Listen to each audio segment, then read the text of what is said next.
And we are live, back at it after a quick day off for our third day of I forget the name of our show. It's right in the corner. Your Wildest Fantasy Football Show. Oh, there you Cody, go. how was your day off?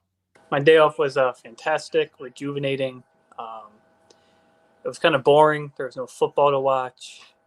So Well, you have that today. You have the show and you have football later today. Full day for you. This is better than finding a grilled cheese sandwich on the sidewalk. And there's not much better than that. Not much. Slim to none, in my opinion. I had a fairly interesting day. You did. You can tell everyone about how much fun of a day you had. As you could tell from the name of the episode, I got scoped. Now, me getting scoped could have a lot of interpretations. Right. Might not be the one that you assume. Might be the one you assume. Who am I to say?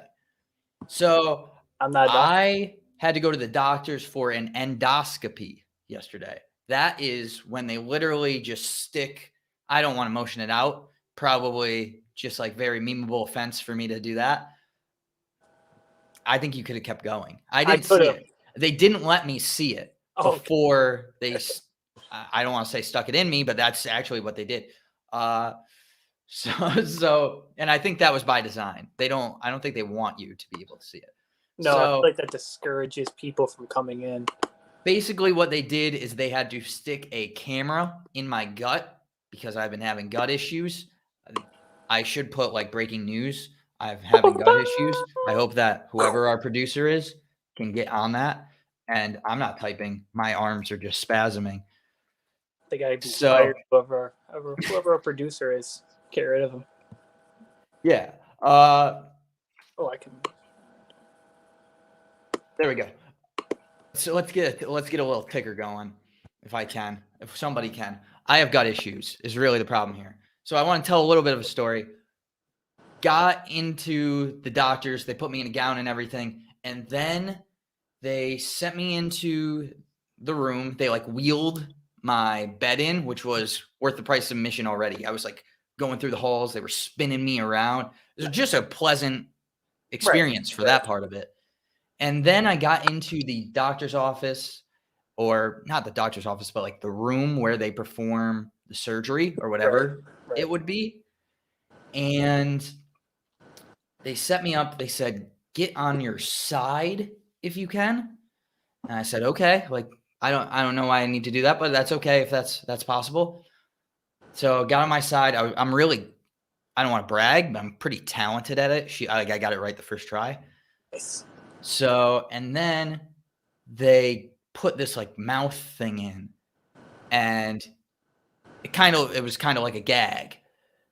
It was like it keeps your mouth open. Right. And I'm going to be honest, in that moment, I was slightly startled as to what was going to happen to me next as they were putting medicine in me to make me fall asleep. Mm-hmm. But I was asleep, so I didn't really know what was going on. They said my gut issues are fine. Right. So good news. Yeah, good news. I'm glad that you're fine. A little startled that they shoved something into your mouth without you knowing. But well, I mean, it was consensual. I did have to sign a form. I just wasn't. It was consensual. I was just not aware of how big it was going to be at the exact time that it was going to happen. I knew it was going to happen eventually. Right. I understand. I'm glad you're okay. Hopefully you can recuperate soon.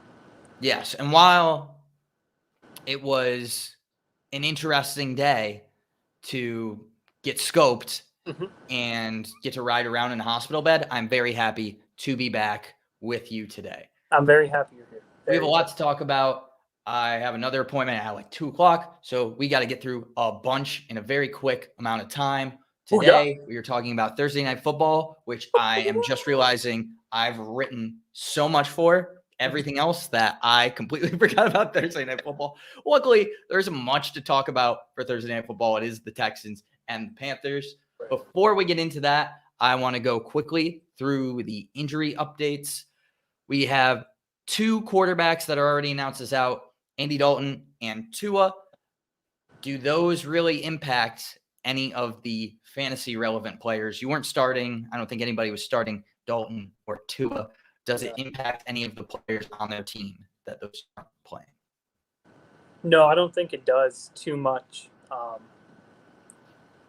Dolphins were not exactly super high on my rankings for really anyone on their team. So with Tua out, they're going to be the Dolphins again. Just is what it is.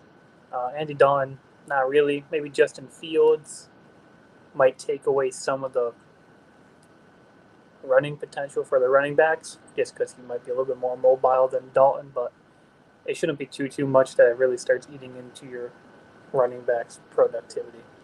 Yeah, I think the only thing to worry about here is Montgomery touchdowns, maybe getting taken away by Fields' rushing ability. That's about it. Notable did not participate on Wednesday. Deontay Johnson, we know about his injury that he suffered on the last play. Right. We still don't know if he's going to be able to play this weekend or not.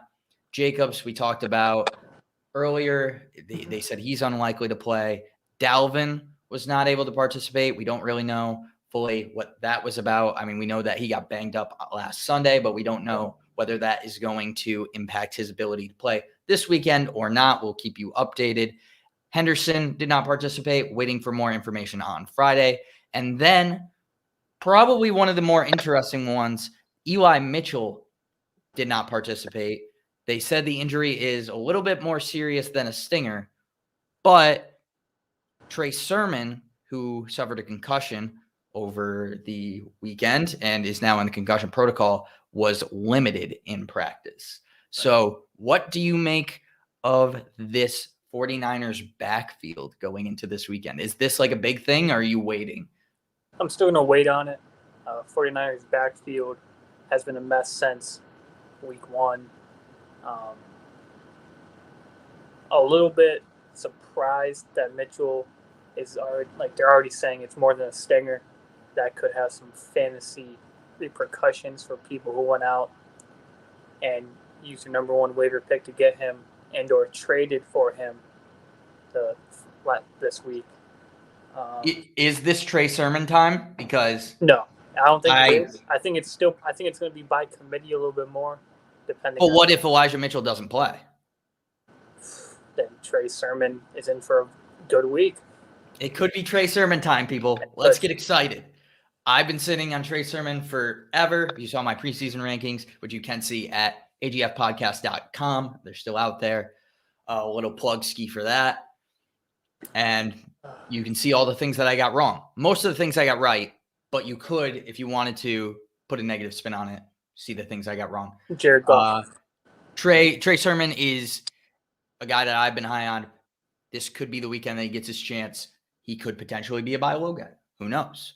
Other news, Carson Wentz did not participate. Colts might be starting two quarterbacks. Again, I want to take back something I said last time we talked. Mm-hmm. I think, again, I let some things slip. I don't want to have a negative thought process about my team. I don't want to say bad things about my team. I don't want to slander Carson Wentz or slander the Colts. I think it's more of a protective thing than anything. I've been talking about this with my therapist a lot. Right. I sometimes will lash out in an effort to protect myself from being disappointed. So I will be disappointed before I actually get disappointed, just to protect myself from that feeling. Right. And that's something that's on me. That's something that I need to change. So I want to start today by saying the Colts starting both Brett Hundley and Jacob Eason could potentially work out. Right. I think much like Odell could possibly play, the possibility of playing two quarterbacks could work, I guess. Right. I mean, how is a team has a hard enough time scouting one quarterback? You just threw in two bench quarterbacks, so there's very little tape on. These guys are dark horses right now. That's the connotation and the spin that you should be taking away from the fact that Carson Wentz has paper for ankles and cannot seem to stay healthy for more than 3.5 plays. Well, I didn't say that he has paper for ankles because I wouldn't say negative things about my quarterback anymore. Right. I'll say I it think you have a 40. great point. These guys are guys that the NFL hasn't seen much of. And maybe some people would say that's based on talent. Some people would say they just haven't gotten their shot yet. I think And now that they're getting their shot, as Eminem once said, it's one shot, one opportunity. That is true. You're going to let it slip? I hope that they don't. And I have confidence that they could potentially not let it slip. Yes. Other news, AB is on the COVID list.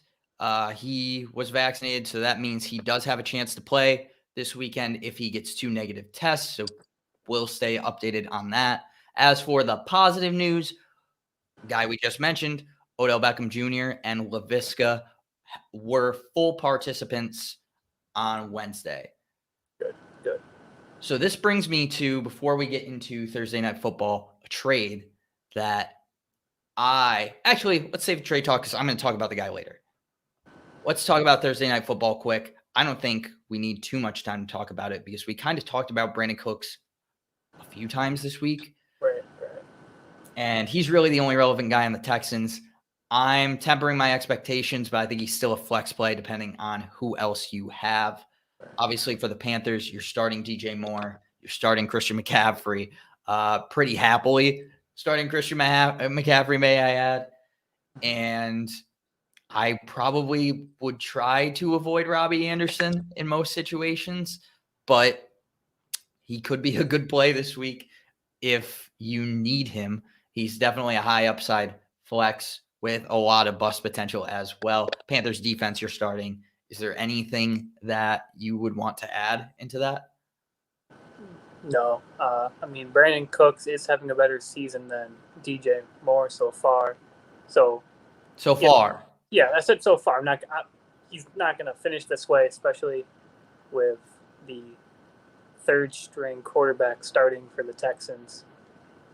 And against a tough Carolina Panthers defense this week. It's going to be a rough game for Cooks as a Cook owner. Little nervous about having him in my lineup. We'll be looking at it very closely for the rest of the day and then not getting any sleep when he has 0 receptions and somehow loses me points. Nervous. Yeah, that is very fair. I will talk about Brandon Cooks later in the show. You may also talk about him. Who knows? No, I had him on my. I have him on my team, so I didn't want to put him onto the buy low, sell high, because that's just tooting my own horn. Any other things about the Panthers that you want to say? Panthers team.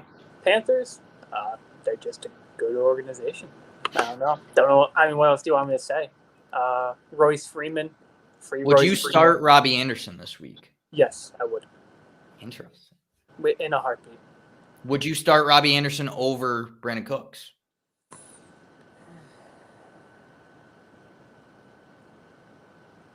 I would not. I would not. I think Brandon Cooks. So Carolina's going to be up, and they're just going to run it with Christian McCaffrey, probably from the second quarter on. Sam Darnold might not even have to play, and they could still win by 35.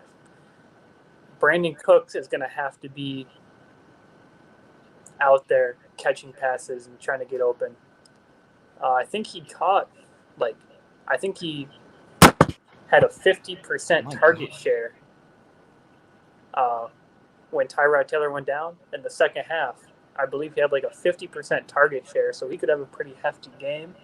Would you start Robbie Anderson? Well, you just said that Robbie Anderson might not. Well, the starting quarterback might not play. So I don't think that's like the best news for. I said they don't need to start Sam Darnold to beat the Houston Texans. Would you rather start Robbie Anderson or Corey Davis? I'll give Corey Davis a shot. Okay. Would you rather start Robbie Anderson or Chase Claypool if Deontay Johnson plays? If Deontay Johnson plays, I'd rather start Robbie Anderson. I would probably say I would start Claypool.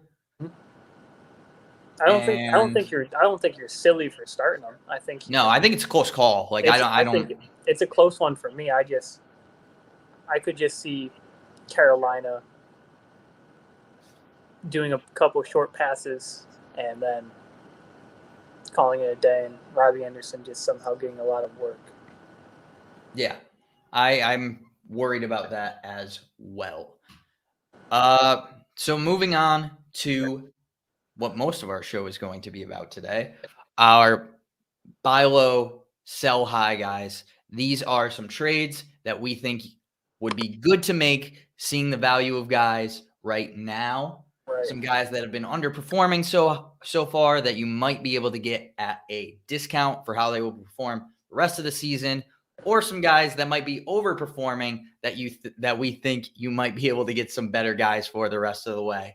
Right. So I think it's your call. Would you rather start with buy low or sell high?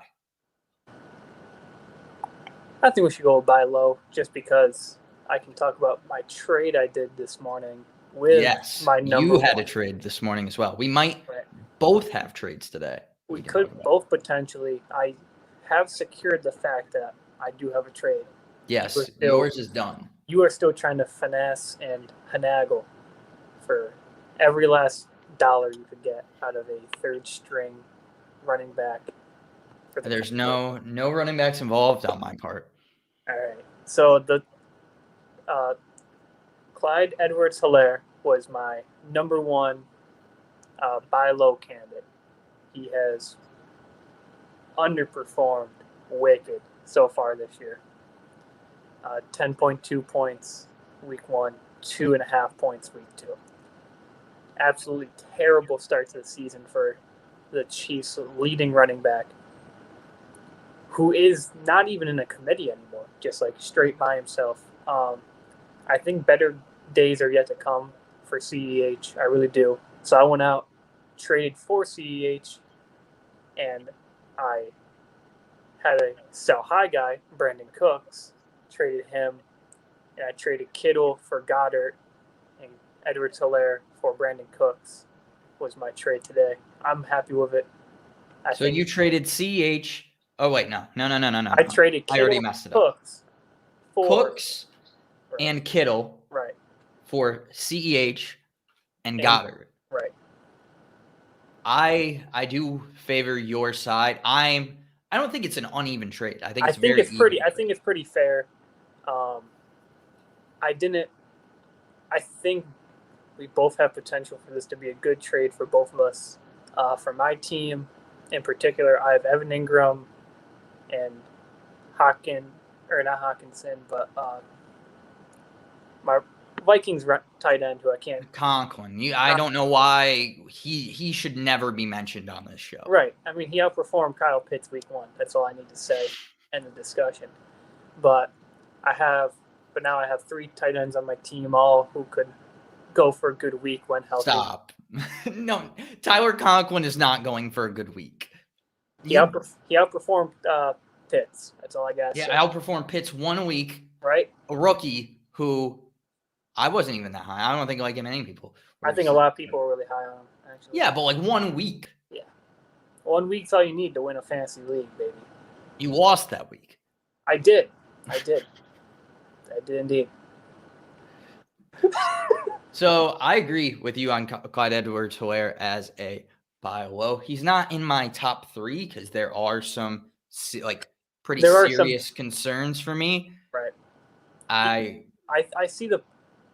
just see him performing better later, like a few games into the season. I think he starts to get his wheels underneath him. And if not, I lost a trade. No big deal. I'll come back. But I think CEH has better weeks ahead. I don't think he's going to be a running back 1, but I can definitely see him as an RB2 comfortably this year. Very easily. Mm-hmm. And I am very much in the camp, and I think you are as well, of just how valuable running backs are in fantasy football. So to me, for you to get a second-round value running back, a running back that could potentially end the season, even with this poor start, at least has the potential to be a low-end RB1. Right. Whether he's able to capitalize on that or not, he has that potential. And to be able to get that as now your flex and to have 3 strong running backs, you have Montgomery and you have Cook in that league. So to have that depth at running back is huge, because if one of those guys goes down, you're not scavenging for a guy that you just hope gets touches, let alone a touchdown or something like that. You hope gets like 8 touches, because you're not going to be able to find that on the waiver wire. And like most of my bench running backs, I'm very worried about. So in that league, I have Henderson, I have Mixon, and I have Zeke. And if Mixon or Henderson were to go down, which Henderson is potentially going to be out for a while, if I had to start a running back in that place, I would be starting Latavius Murray. And that's not somebody I'm feeling great about starting. No, that is the opposite of good, actually. So, so yeah, like, well, who is your other running back if you didn't have CEH? If I didn't have CEH, I had no one. So I was okay. So yeah, that would have been a tough situation for you. Wait, did I? No, I don't have anyone. And the top guy in this league in free agency is Ty Johnson. So it was slim pickings. Gotta do what you gotta do. So for me, I thought it was the best buy low candidate as far as the running backs are concerned. Because the potential's there, and there's nobody else that's really blocking him. No, like doing anything. It's just himself. Right. He had 72% of the snaps week 1 and only 65 week 2. With Darryl Williams kind of coming in for like 27% of them week 2.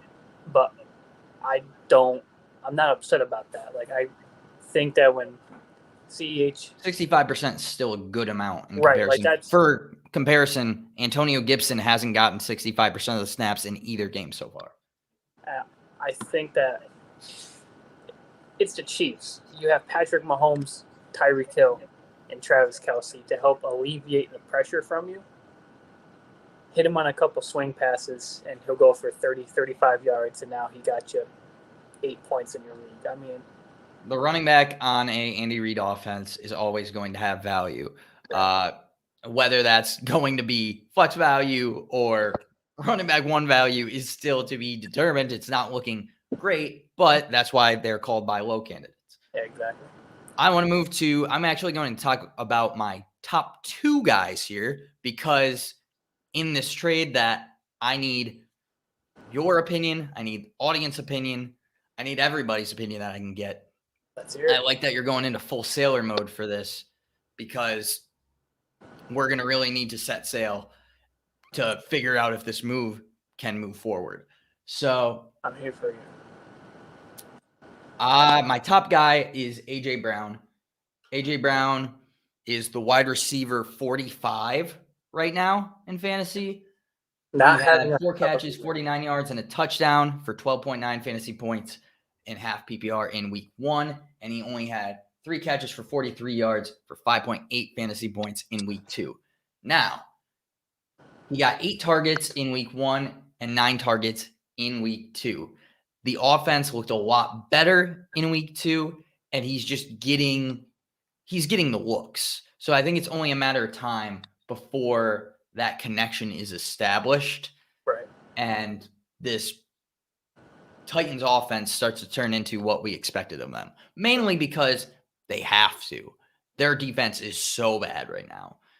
So I think A.J. Brown, he has the capabilities of being like a very solid wide receiver 1 if everything clicks. Right. And obviously he's nowhere near that point right now. And I think a lot of people are worried, and there's a lot of wide receiver depth where I feel like you could get him in some leagues for a Cortland Sutton who's coming off a good week and someone else. I am not in this instance, but I feel like that's pretty possible to trade like a Cortland Sutton and another bench piece for a guy like A.J. Brown. My second option as Cody goes rogue The camera's not working. is Mark Andrews. Mark Andrews is Sorry about that. Came into this as the fourth tight end. Came into the season as the fourth tight end in fantasy, as to be expected. He hasn't really connected as much in this offense so far. Right. So I don't think tight end right now. I mean, again, we're only through 2 weeks of the year, and it's not that he's not seeing the volume. He had 5 targets both weeks. He had 3 catches for 20 yards against Las Vegas and 5 catches for 57 yards against Kansas City. Right. He's seeing some volume. I expect that volume to stay the same, if not grow a little bit. Right. As they get all of these weapons back. They're getting Bateman back, and just starting to see that Marquise Brown is more of a priority. I think coming into the year, Mark Andrews was the weapon. So having some of these good weapons establish themselves, I think is only better for Mark Andrews' stock. And he hasn't. Whoa. Uh-oh. Get out of here. Well, we had a cat appearance. Oh, we did. She canceled out everything for me, so that was nice of her. Now you were. There we go. So you have nothing. No, I'm back. Guys. Everything, every fantasy insight that Cody has had has just disappeared in an instance. She just wanted to come say hi to the people, introduce herself, and ruin your life. Right. She's a sweetheart. Yeah. Of course. I'm with you on Mark Mark Andrews here.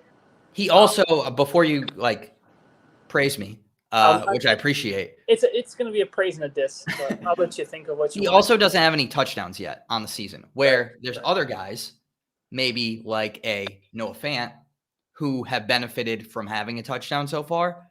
And I think that there's not as big of a gap between those guys as a touchdown, which boosts their points up by so much, would insinuate.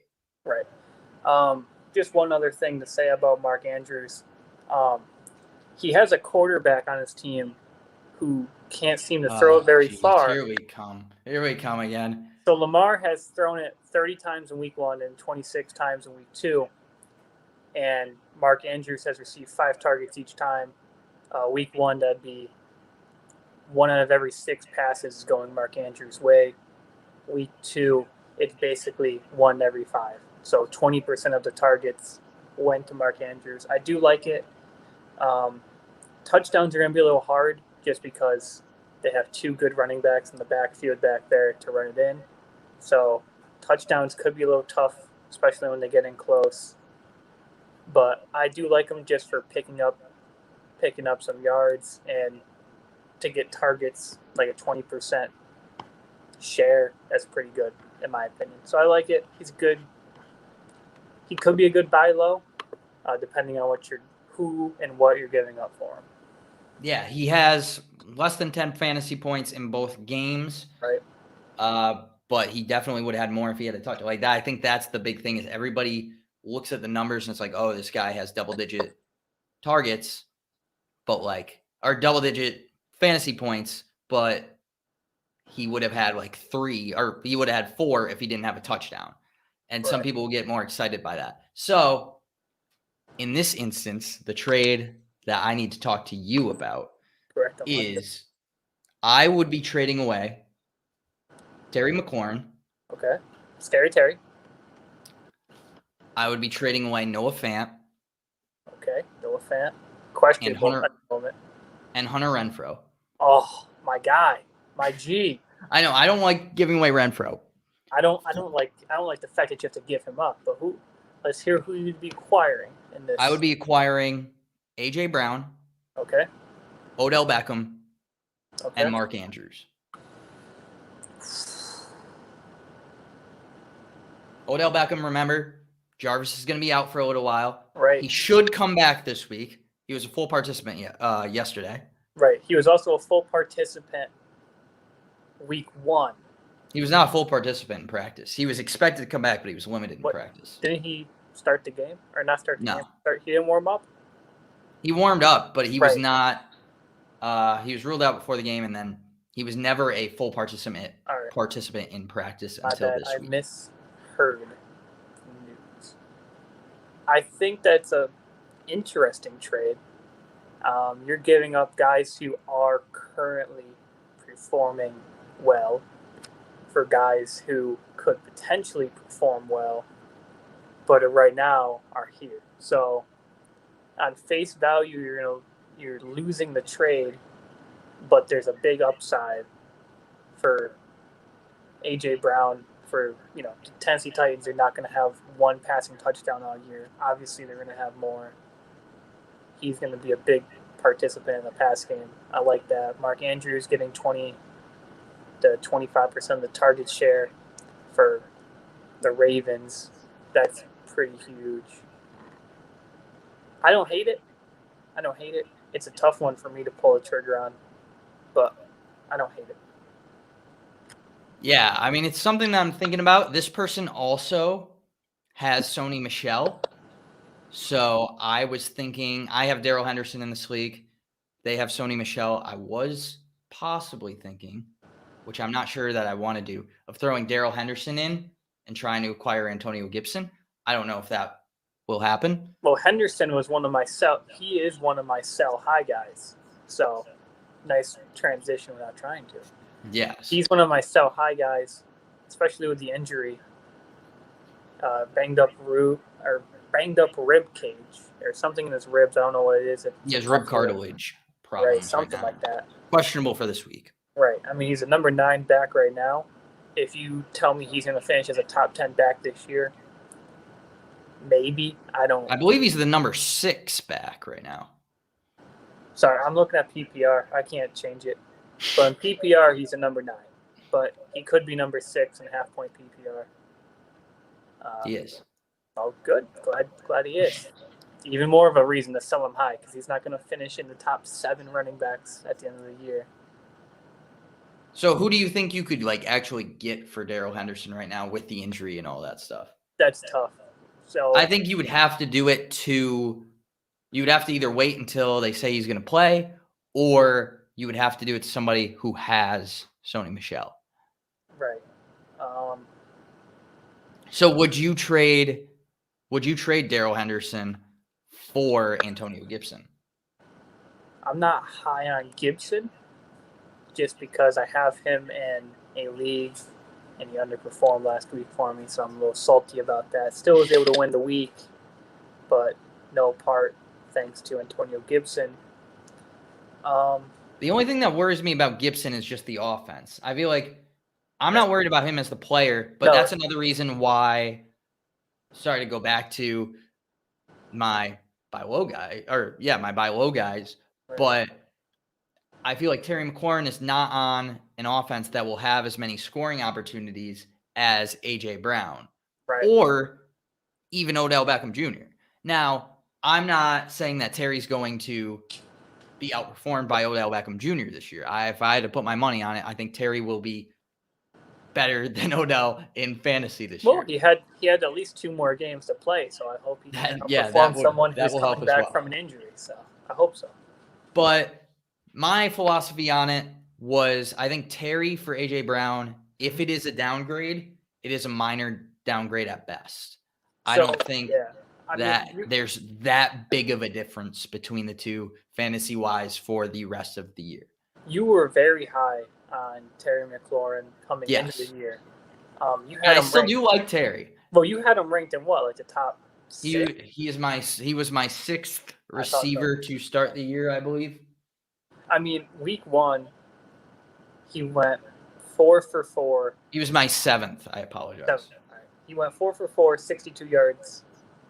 Got you a pretty decent game. Not for a number 1, but for a wide receiver. Well, I mean, if you're going to have an off week and you're going to put up 8 points, that's a pretty good off week. I'm saying that's good. That's a good. Just not for the top guy you're picking at number 7. But then last week when I don't know about that because people took DK Metcalf was going in the 2nd round. Right. And I don't think that's a bad pick. I think he's underperformed so far, but I don't think it's a bad pick. Yeah. I mean, last week when he played the Giants, still on Scary Terry, against a Giants, bad team. 14 targets, 11 receptions, got you like 27, 25 points, I think, something like that. So Yes. that's, wide receiver 1 numbers. Those are fantastic weeks. I feel better with A.J. Brown than Scary Terry, just because I think, like you said, Tennessee's going to have more scoring opportunities. They have Derrick Henry, who is a man, maybe not even a man, probably a freak god coming down just to run the ball. He's just a monster, like a literal monster. Right. Like when you were scared as a kid of like what was in the closet or like looking under your bed, it was Derrick Henry in there or under there, depending on the circumstance. Right. He fantastic running back. So I think that kind of does hurt A.J. Brown a little bit, just because if they get in on the 5-yard line, give it to the man who can run over 330-pound human beings with ease instead of having to throw it. So it might hurt A.J. Brown's red zone targets, but I still think he's going to have a good year. So I like it for you.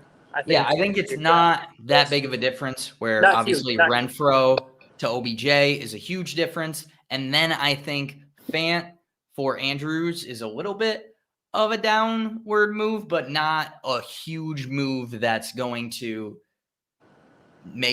that's going to like be too big of a difference that the rest of the trade doesn't account for. Right. Because I think the real big upgrade is the depth is what we're talking about here in getting OJ, or we don't want OJ anywhere near my team or probably near many people. Not my kids. OBJ. Had your kids, had your wife, had your husbands. That's a real big. I feel like I dated myself, and I am 23 years old. That was like 10 years ago. I know. You're 30. You're 33 now. That's insane. Classic Vine YouTube. I like Noah. I like Fant, but I feel like Fant's got lucky with some touchdown production. I think he's a good player the rest of the way, and I do like him the rest of the way, but I feel like Mark Andrews isn't that far behind him. Right. So getting Odell for Hunter Renfro in the grand scheme of things pretty much makes up for any of the loss from the other two, in my opinion. So that's something that I'm looking for. I don't think you are losing on the tight end. Noah Fant. And Mark Andrews is also a bigger name. So I feel like I could trade Mark Andrews if needed be. Noah Fant in full point PPR is the 5th ranked tight end at 25.5 points. Mark Andrews is the 17th at 15.7. So through 2 games, he's only scored 10 more points, and he scored a touchdown. So that takes away, 6 points right there? So minus that touchdown or give it to him. It's only a 4-point differential between the two. I think it's pretty close. Like, unless you have 1 to 3, 3 or 4, I guess 4, if you include Rob Gronkowski, big tight ends this year. There's a huge drop-off. Kelsey's at basically 50 points. Gronk's almost at 50.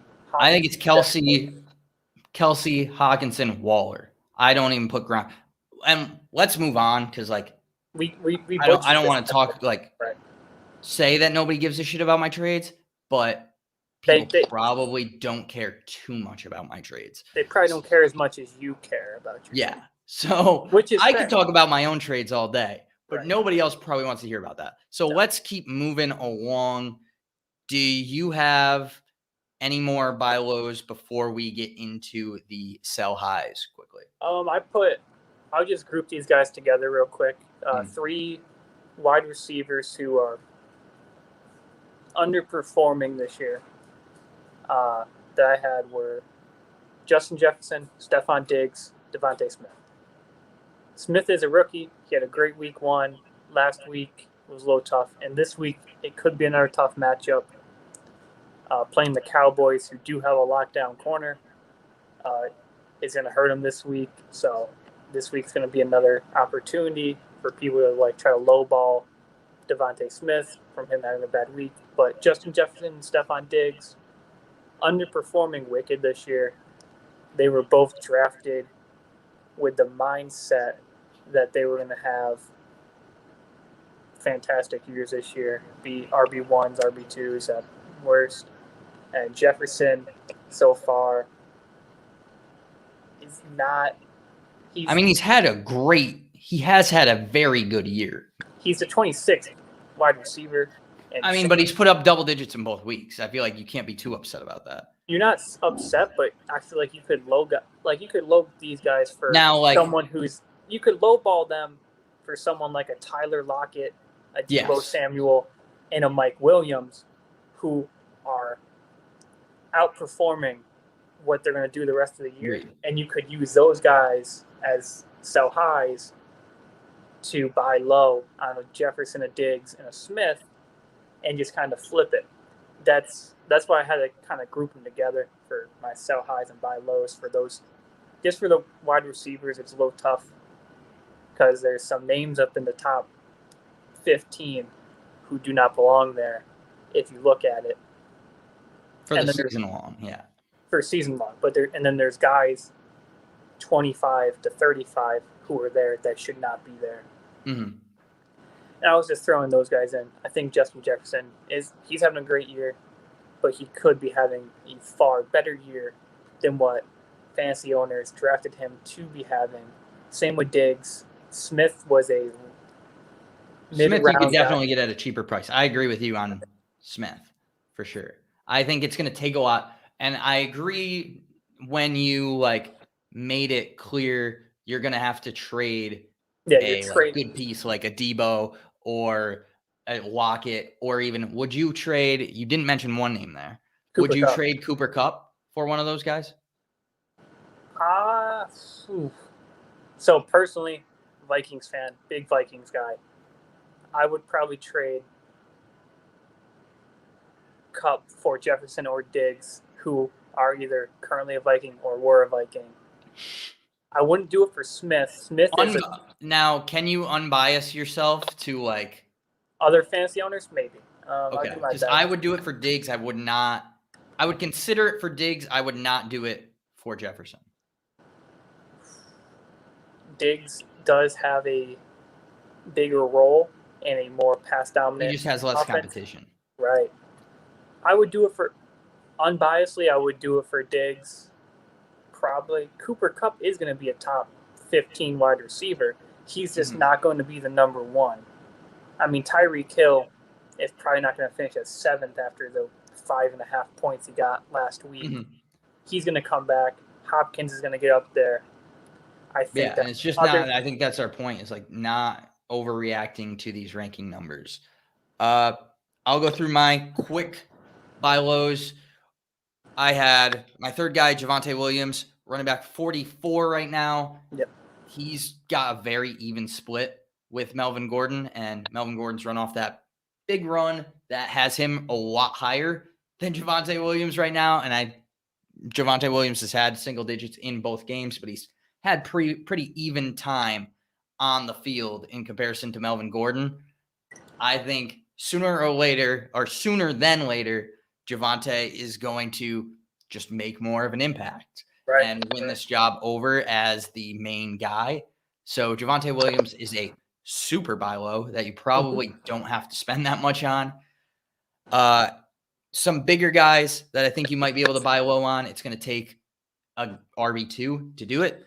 But Antonio Gibson and Saquon, I think just the potential there. They have the potential to be RB1s, which might not be the case with a guy you have to trade for them, or even if you could do a wide receiver for them. Some people might be panicking with Saquon. So some guys to just monitor might be harder to get than obviously a Javonte Williams, a Mark Andrews, or even an AJ Brown. But some guys to monitor and keep an eye out for. I think Trey Sermon is a guy you could probably give up nothing for. He might be on your waiver wire right now. Might be able to grab him, especially with this news, because you never know how that San Francisco backfield is going to work out. Corey Davis had a bad week this past week. He had a huge week in week 1, but I have an offer out for him right now that's being talked about where I'm giving up A.J. Dillon to an Aaron Jones owner for Corey Davis, which seems to me like a low price for a guy who may be a number one receiver in his offense. I think Corey Davis is a great bench receiver to have. And then OBJ. OBJ, I don't know if you can lowball for him right now, but it seems like I have. So that made me put him on my list. Right. Sell high guys. Who do you have as your top sell high guy? So I kind of have them grouped by running back and wide receiver. I have Henderson on the Rams, sell high guy, and I also have Patterson on the Falcons, another sell high guy. I think both of those guys are playing well above their pay grade. I think that their numbers come down to earth in the following weeks, and I don't think they stay in the top 10, or I don't think they stay in the RB1 consideration for much more of the season. So I'd consider selling them for someone like a Saquon or a Zeke or someone who's just not doing good this year. If you get someone to sell you Saquon Barkley, also Zeke is not that bad this year. Let's get that right. He's just, he's at running back 25, just like right. Alvin Kamara and everyone else who was drafted high. That's not everyone. That's the guy who's drafted before him. Right. So he's like one spot above Mike Davis. So and he's also, what is he above Alvin Kamara? I don't know. I'm just looking to see that Derrick Henry, Christian McCaffrey, Aaron Jones, Nick Chubb, Dalvin Cook are all the top 5 guys. And then people. I mean, you just traded for CEH. I did. Like I said, and he's a good buy low candidate. Yeah, and you don't expect him to be in there. Or you don't expect him to stay where he's at. So, right. I completely you've thrown me off guard with this discussion. Has just infuriated me again. And I forget what we were talking about. I don't think you're going to get sell high guys. Anything for Cordell Patterson at this point. I just don't think I think you can. I definitely don't think you can. I don't think you can get an RB1, but I think you can. I don't think you can get an RB2. You're all right. Cordell Patterson or he's the Chris backup Carson. On his own team. Chris Carson. Absolutely not. No one would do that. Chase Edmonds. I don't think anyone would do that, but I don't think Chase Edmonds is an RB2. Devin Singletary. Devin Singletary is one of my sell high guys, and I don't think anyone would do that either. Tyson Williams.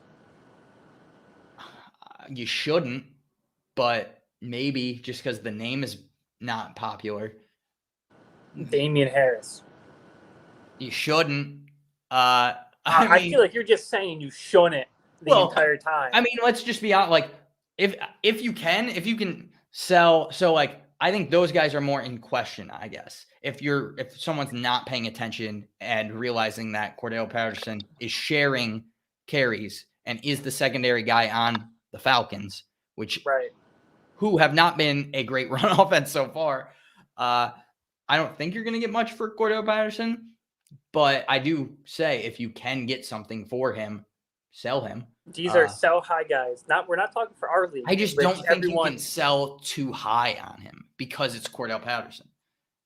All right. Well, I don't think. But I think it's a fine. I think it's a fine answer depending on what your target is. Would you rather have Cordell Patterson or Miles Sanders? Well, obviously Miles Sanders. But what I'm saying is there's no chance in the world that you can get Miles Sanders for Cordell Patterson if anybody in your league kind of knows what they're doing.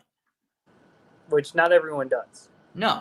But, I could come out here and say, trade, let me think of somebody. Trade Rob Gronkowski for Travis Kelce, or something like that.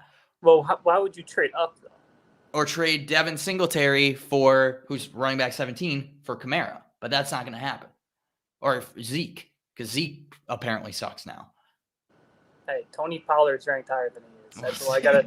That's all I gotta say. That's all I gotta say. We gotta keep moving. Right. I think Tony Pollard's another sell high guy. Okay. I don't think I think him and Zeke just both decline this year. I really do. I don't Well, you think they just like eat at each other workload wise? I think that they both. Tony Pollard is no slouch, and anyone who watches football can I agree. understand. No, I can agree. understand that the separation between Zeke and Pollard used to be crazy. Used to be big. It's getting smaller. They're pulling up very similar numbers, and when Pollard gets the chance to perform, he's not disappointing. I think that Zeke goes down and Pollard goes up, and they both are going to be near each other. I think there's going to be share, and I've said this before. I think it increases, to me, the value of Zeke because I think Zeke's going to put up stable numbers. And if anything is to happen to Zeke, you have by far the best handcuff in fantasy football in Tony Pollard, which with other running backs, like I thought about trading like Zeke for Austin Eckler, but I don't want to do it because I have Pollard and I don't know who the backup's going to be to Austin Eckler. They're probably going to split that work. So if anything is to happen to Austin Eckler, I might be kind of screwed where if anything happens to Zeke, I have the guy who is going to really just fill that role as perfectly. So I mean, if I was you, I would have pulled that trigger. I would not. I would not do that. You're keeping Pollard on your team, so you have the backup to Zeke, and you're getting rid of Zeke, who is not having the year that Zeke has been fine so far. Right, he has been fine. He played against the toughest defense in the NFL, toughest run defense in the NFL. The Panthers had a bad week, and now is going to pull it, and then went in and had a fine week the next week. I think Zeke is fine. Right, I'm not worried about him. Okay, but we've been over that. I'm saying Austin Eckler averaging 17 points a game. If you trade Zeke for him, you would have had the number one running back on the Chargers. You would have had whoever So far he's better than Zeke. I don't know if he's going to be better than Zeke long term. I think it's going to be pretty like even. All right. Okay, we have to keep moving because I have to be gone by like 2 o'clock. So let's go through these. My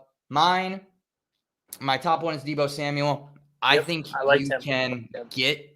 like Deebo as a receiver this year, but I think you could get definitely so high a lot for him because he has that name recognition and has the productivity. I think you can get a guy like a top level guy for him. I think you could grab potentially a Keenan Allen or somebody like that and just make an upgrade that I think will be better season long, especially as Trey Lance comes. If Trey Lance comes into the fold, I think they're going to spread the ball to potentially some more deep threats. Potentially Brandon Ayuk gets more involved eventually. I do like the idea of trading Deebo while he is the number one in San Francisco. Rob Gronkowski is another one because name-wise and production-wise, I think you can super sell on him. I think you could get a lot of people. Like I think in some pretty like novice leagues, you might be able to get TJ Hawkinson, who I think is going to be way better for the rest of the season. Okay. I don't know that you will be able to in leagues where people are paying attention, but I think you could get very good options for people who are like, oh, Gronk is back. Like they just like love the name Gronk. So I just have one like small question here. Sure. You did say Tom Brady. I think you said this when we weren't airing. You said Tom Brady is going to be going for numbers this year to prove that he's to go. I've said it on air too. Yeah, I just couldn't remember if it was last week. Anyway, you said it. Not on record, said it. Are you sure that since the 2 games they've played, small sample size this year, Tom Brady going for numbers, passing it when he doesn't need to, throwing it to the very secure Gronkowski when they get in close, you think that that's going to die down? I don't think he's going to be tight end 2 averaging like 20 points a game. Okay. I don't think that's in Gronk's future. Now, I think that he could have a big part in this offense from a scoring perspective, but I think you're going to have to rely on him scoring touchdowns. He's scoring like 2 touchdowns a game. That's not going to happen the rest of the way. And the other weapons in this offense, they have so many weapons in this offense. I would not want to rely on Rob Gronkowski for season long. I think, especially when I think you can get a guy who's going to see more targets. And I think like you can sell him for a ton of people right now. His value is so high. I just see that there's such a big drop off. Like, yes, Kelsey, Gronk, Hawkinson all have 46 plus points. Darren Waller has 38. He's going to have a good year. But then the guy I don't think you can get him for. I don't think you could trade Gronk to get Waller. But would you do that? Would I do that if I had Darren Waller? I would not do that. If I had Gronk, I would love to get Darren Waller. Okay. But I'm saying the next guy behind Waller is only at 25 points, which is Noah Fant, who had touchdown, who you're actively trying to trade for Mark Andrews. I just feel like selling Gronk for another tight end is a bad move. I think you could get – the thing is, because of how high Gronk has produced so far, you might be able to get Fant and somebody else on our buy low list. Like, you might be able to get Fant and OBJ or something like that, like, and then give Gronk and Renfro or Gronk and a lower tier wide receiver. I feel like that's just more of a novice, like, beginner league move than what do you mean? Somebody taking Gronk? Someone doing that trade. I feel like that's not. From what side?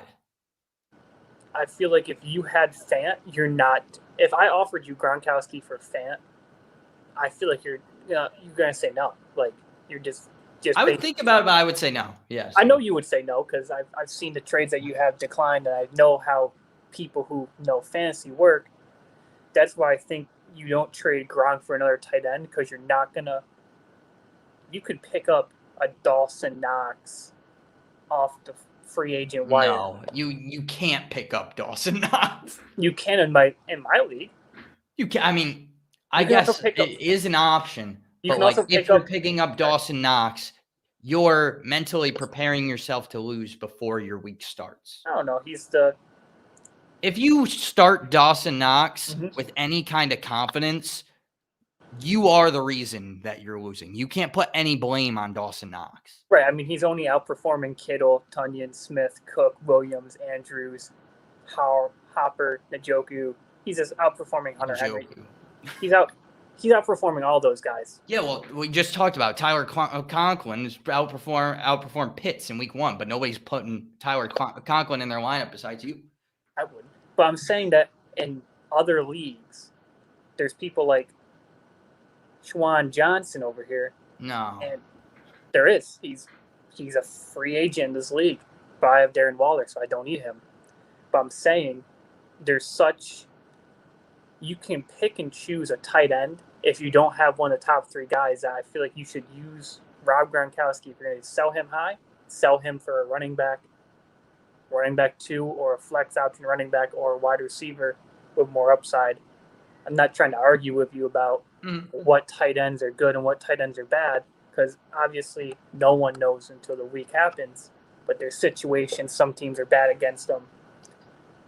I'm just saying that if I had Gronkowski, I'm not looking to get another tight end. Okay. Because the tight ends that I want, I'd have to give up more pieces.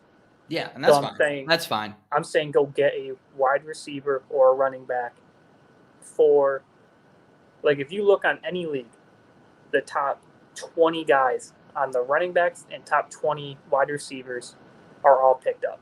Like, I would hope so. Every single one of them. If you look at tight ends, you can get the 7th tight end off waiver wires and just add them. Well, I think the replacement value, the point difference is so big. I don't think we're going to agree on this, and we have only a couple minutes left. So let's move past this. We could argue this at any time. I'll argue this all day. Yeah, we'll have an episode dedicated to this. I'll go down the rest of my list really quickly. Devin Singletary. I think that some people will say that, oh my God, like, he's going to be a low RB2. I think you can get people who will think that. And I do not think that, especially after this past week where we saw, well, first off, it was a perfect situation. They won 35-0.